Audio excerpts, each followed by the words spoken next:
mujaahid cabdi kaydsana oo ka mid ahaa ciidamadii SNM maalinimadii shalayneed ay ma la xidhiidha xaaladda siyaasadeed ee dalka u soo jeediyey xukuumadda uu hogaamiyo madaxweyne biixi ayaa xabsiga loo taxaabay maanta siyaasi cartan golongolow la socday xadhigga cabdi kaydsane ayaa telefishinka saab uga warramay qaabkii loo xidhay saaka. waxaan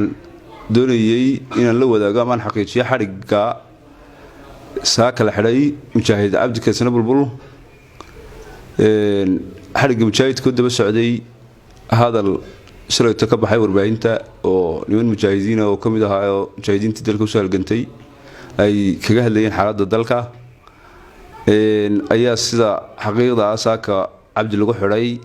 taliska maxaan ku raacdaa biliiska markii dambe loo gudbiyay isla saakaba jeelka weyn ee dhexe ee magaalada Hargeysa. cabdi kaydsane maxaynu ka naqaanaa taariikhdiisa gaarka ah? cabdi kaydsane shalay wuxuu kamid ahaa kulli rag halka ka hadlay oo xaaladda dalku maanta marayo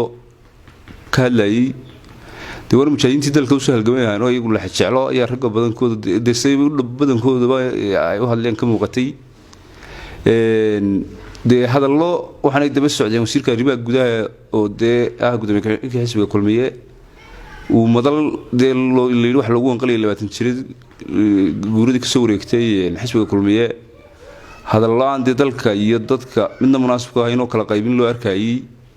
iyo waxyaalo hore oo aan fiicnayn in dib loo xoqoqo arrimo soo kicinayay ayay salka ku haysay. marka mujaahidku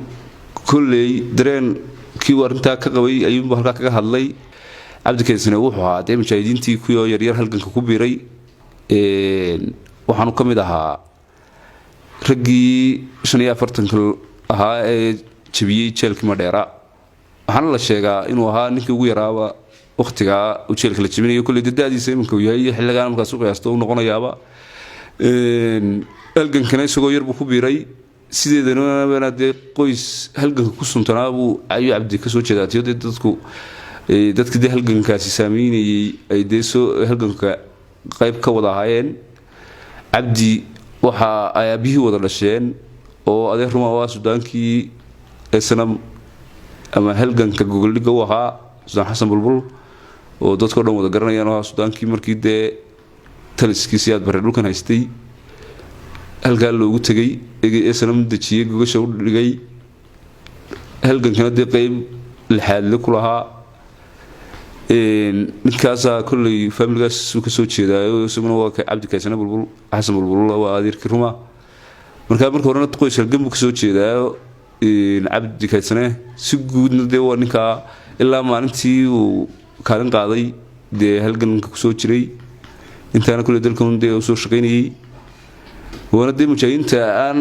xuquuqdii ay ku lahaayeen dalka la oran karo ma helin runtii. marka xukuumadda wax lagu baaqayaa xarigu xal ma aha dadkuna iyo mujaahidiinta dalka u soo halgantayna maanta dalku halku ku socdo iyo la xijraa ay dalka ka qabaan iyaga ninkastoo la xijraa badan ay ka hadlayaan.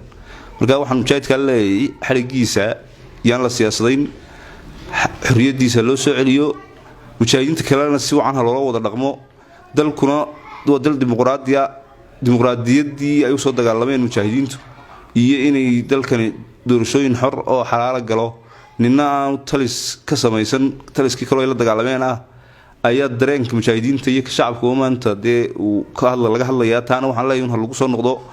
xaaladaha taagan bay ka mid tahay hadalka mujaahidkuna arrinta mujaahidka hoos loo dhigo heshiisana la dhameystiro. ilaa iyo hadda dhinaceeda kama hadal xukuumaddu xadhigari laakiin xadhigga dadka dhaliisha u jeediyay xukuumadda ayaa ahaa muddooyinkii u dambeeyay mid si xoog leh sare ugu kacay. xamse geelle telefishinka saab Hargeysa.